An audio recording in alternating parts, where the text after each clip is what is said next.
कभी सोचा है कि हजारों किलोमीटर दूर यूरोप में हुई दो भयानक जंगें भारत की आज़ादी की कहानी से इतनी गहराई से कैसे जुड़ी हो सकती हैं?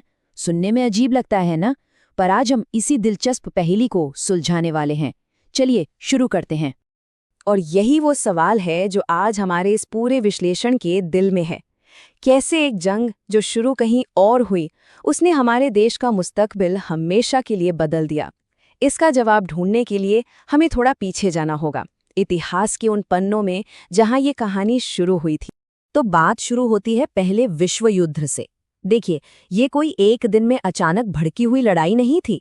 ये तो सालों से सुलग रही एक आग थी, एक ऐसा तनाव जो धीरे धीरे पूरी दुनिया को अपनी चपेट में लेने के लिए तैयार हो रहा था। बिल्कुल वैसे जैसे डोमिनोज एक एक करके गिराए जा रहे हों एक बड़ी तबाही के लिए। तो ये तनाव पैदा कैसे हुआ? इसके 4 बड़े कारण थे।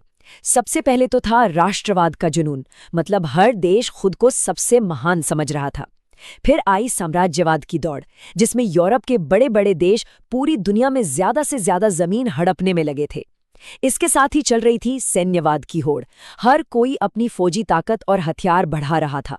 और सबसे खतरनाक थी गठबंधन प्रणाली, यानी वो खुफिया समझौते जिनके तहत एक दोस्त पर हमला मतलब सब पर हमला। तो अब समझ सकते हैं, माहौल पूरी तरह से बारूद के ढेर जैसा बन चुका था। और इस बारूद के ढेर में चिंगारी का काम किया एक हत्या ने। 1914 में ऑस्ट्रिया के राजकुमार आर्च ड्यूक फ्रांस फर्डिनैंड को मार दिया गया। बस फिर क्या था, वो सारे खुफिया समझौते एक एक करके एक्टिवेट हो गए और देखते ही देखते पूरी दुनिया इस जंग की आग में झुलसने लगी। आप सोच रहे होंगे कि जंग खत्म तो सब ठीक हो गया। नहीं, असल में पहले विश्व युद्ध का अंत कोई सच्ची शांति नहीं लाया, बल्कि ये तो एक और भी ज्यादा भयानक जंग के बीज बो रहा था। और यहीं से कहानी में एंट्री होती है एक ऐसे शख्स की जिसने दुनिया का नक्शा ही बदल दिया। युद्ध के बाद हुई वर्साय की संधि।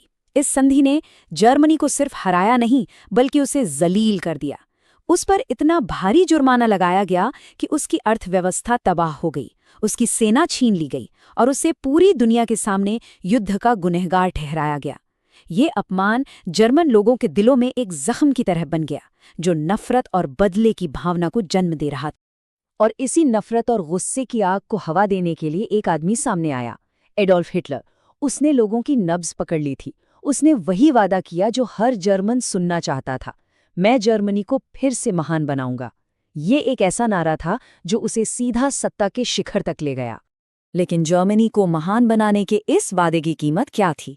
कीमत थी इतिहास का सबसे भयानक नरसंहार, होलोकॉस्ट। हिटलर की नफरत की सियासत ने करीब 60 लाख यहूदी लोगों की जान ले ली।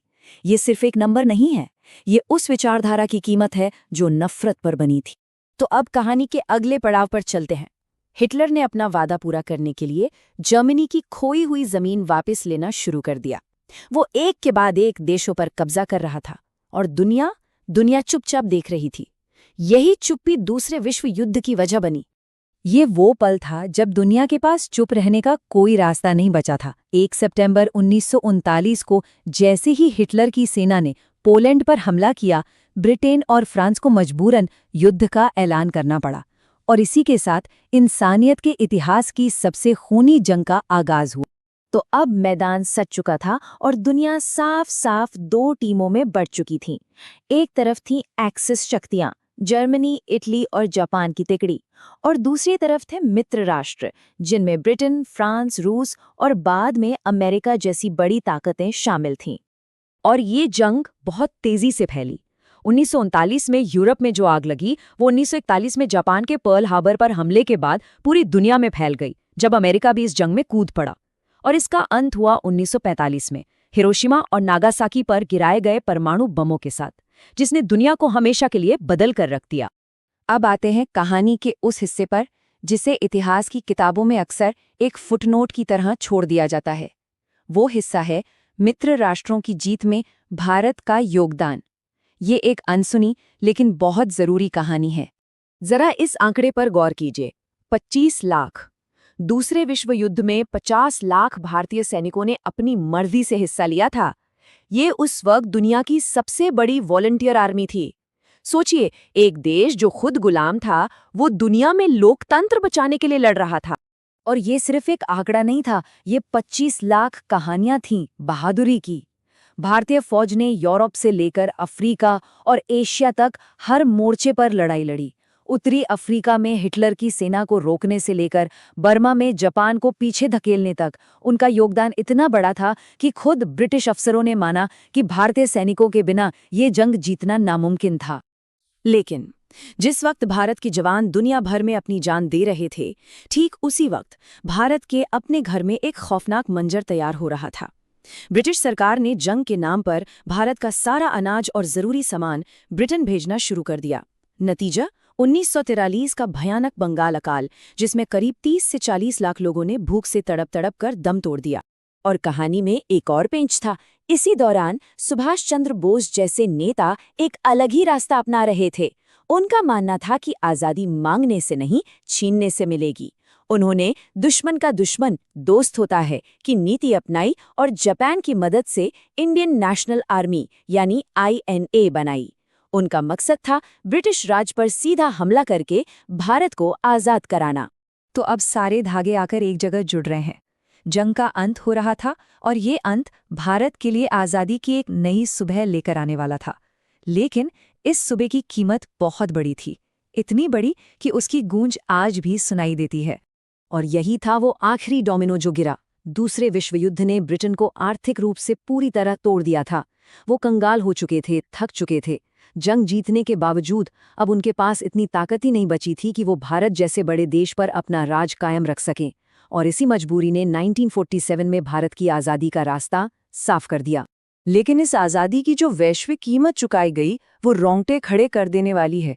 एक अंदाजे के मुताबिक दूसरे विश्व युद्ध में करीब 7 करोड़ लोग मारे गए थे। और सबसे डरावनी बात यह है कि इनमें सैनिकों से कहीं ज्यादा आम नागरिक थे। जरा एक पल रुककर इस नंबर के बारे में सोचिए, 7 करोड़ जाने।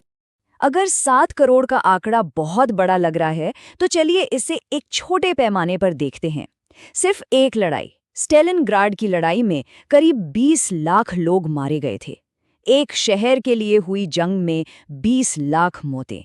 ये उस तबाही की बस एक छोटी सी झलक है। और जब हम सोचते हैं कि इंसानियत इससे नीचे नहीं गिर सकती, तब हमारे सामने आता है जापान की यूनिट 731 का जिक्र। इस यूनिट ने जिंदा इंसानों पर ऐसे ऐसे खौफनाक तजुर्बे किए जिन्हें सुनकर भी रूह कांप जाए।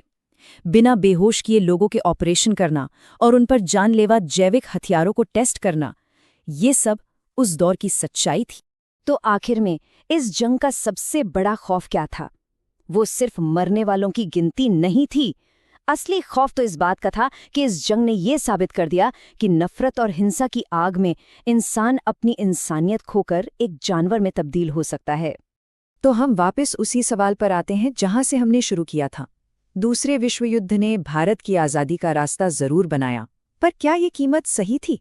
और इससे भी जरूरी सवाल ये है कि क्या आज की दुनिया उस जंग की भयंकर यादों से कोई सबक सीख रही है, या हम धीरे धीरे उन सबकों को भुलाते जा रहे हैं? इस पर सोचिएगा जरूर।